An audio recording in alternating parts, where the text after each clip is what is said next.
Tercero. La monadología de Leibniz no tiene otro fundamento que que ese filósofo representó la distinción de lo interno y de lo externo solo con relación al entendimiento.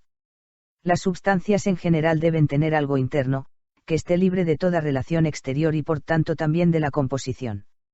Lo simple es pues el fundamento de lo interior de las cosas en sí mismas.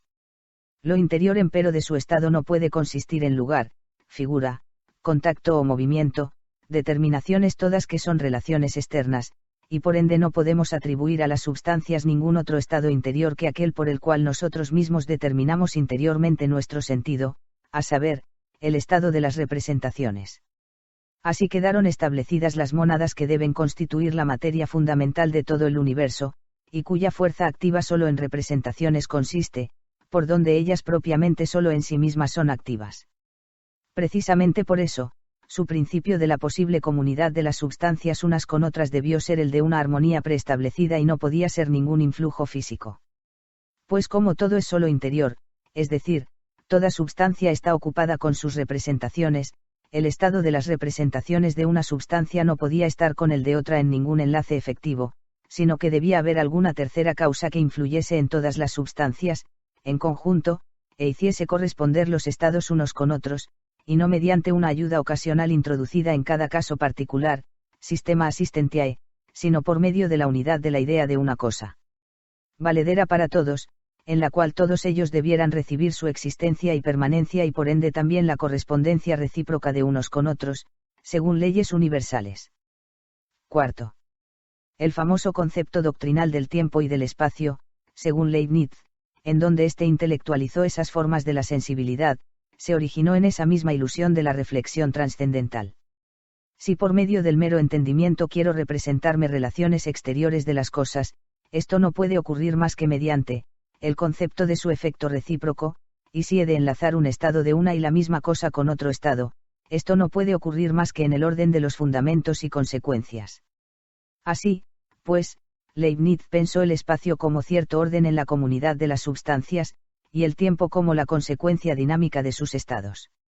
Pero lo peculiar e independiente de las cosas, que ambos en sí parecen tener, lo atribuyó a la confusión de esos conceptos, lo cual hizo que lo que es una mera forma de relaciones dinámicas, fuese tenido por propia intuición, consistente en sí misma, y precediendo a las cosas mismas.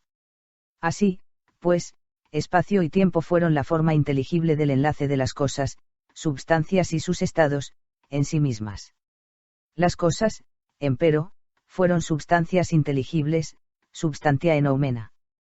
Sin embargo, quiso considerar estos conceptos como fenómenos, porque a la sensibilidad no le concedía ninguna especie propia de intuición, sino que todo lo buscaba en el entendimiento, incluso la representación empírica de los objetos y no dejó a los sentidos nada más que la despreciable ocupación de confundir y enturbiar las representaciones del primero. Pero aun cuando pudiéramos decir sintéticamente algo de las cosas en sí mismas, por medio del entendimiento puro, lo cual es sin embargo imposible, ello no podría ser referido a los fenómenos, que no representan cosas en sí mismas. Así, pues, en este último caso, tendré siempre que comparar mis conceptos, en la reflexión trascendental, solo bajo las condiciones de la sensibilidad y así el espacio y el tiempo serán determinaciones no de las cosas en sí, sino de los fenómenos, lo que puedan ser las cosas en sí, no lo sé, y no necesito saberlo, porque nunca se me puede presentar una cosa, como no sea en el fenómeno. Así procedo también con los demás conceptos de reflexión. La materia es substancia paenomenon. Lo que le corresponda interiormente, lo busco en todas las partes del espacio que ocupa, y en todos los efectos que efectúa y que desde luego solo pueden siempre ser fenómenos de los sentidos exteriores. Así poseo ciertamente una interioridad no absoluta, pero sí simplemente comparativa, la cual a su vez se compone de relaciones externas. Lo absolutamente interior de la materia, según el entendimiento puro, no es más que una quimera, pues en modo alguno es objeto para el entendimiento puro, el objeto trascendental, empero, que sea el fundamento de ese fenómeno que llamamos materia, es un simple algo, del cual ni siquiera comprenderíamos lo que es, aun cuando alguien pudiera decírnoslo. Pues no podemos comprender nada más que lo que lleve consigo, en la intuición, algo correspondiente a nuestras palabras. Si quejarnos de que no conocemos lo interior de las cosas ha de significar que no concebimos, por el entendimiento puro, lo que las cosas que nos aparecen, fenómenos, puedan ser en sí, entonces esas quejas son del todo impropias y faltas de razón, pues quieren que, sin sentidos, puedan conocerse y, por tanto, intuirse las cosas y por consiguiente, que tengamos una facultad de conocer totalmente distinta de la humana, no solo en el grado, sino en la intuición y en la especie, que seamos, pues, no hombres, sino seres de los cuales no podemos siquiera decir si son posibles y mucho menos cómo están constituidos. En lo interior de la naturaleza penetra la observación y el análisis de los fenómenos y no puede saberse cuán lejos, con el tiempo, ha de llegar. Pero a esas cuestiones trascendentales, que rebasan la naturaleza, no podríamos nunca contestar, aun cuando la naturaleza toda se nos descubriera, ya que ni siquiera nos es dado observar nuestro propio espíritu con otra intuición que la de nuestro sentido interior. Pues en él está el secreto del origen de nuestra sensibilidad. La referencia de ésta a un objeto y lo que sea el fundamento trascendental de esa unidad, yace, sin duda, oculto demasiado profundamente para que nosotros, que ni siquiera nos conocemos a nosotros mismos, sino por el sentido interior y por tanto como fenómenos, pudiéramos hacer uso de un instrumento tan inadecuado de nuestra investigación, para descubrir otra cosa que siempre fenómenos, cuya causa no sensible querríamos de buena gana conocer.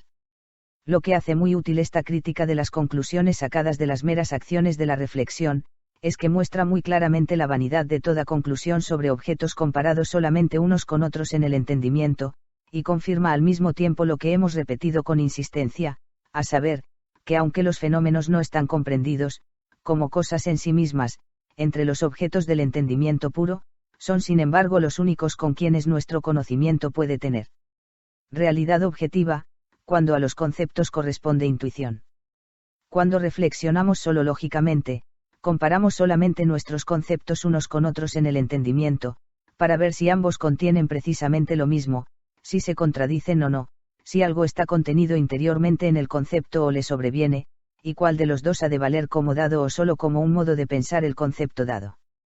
Pero si aplicó esos conceptos a un objeto en general, en sentido trascendental, sin determinar más este último y saber si es objeto de intuición sensible o intelectual, entonces muéstranse enseguida limitaciones, la de no salir de esos conceptos, que falsean todo uso empírico de esos conceptos y demuestran, precisamente por eso, que la representación de un objeto como cosa en general no solo es insuficiente, sino que, sin determinación sensible.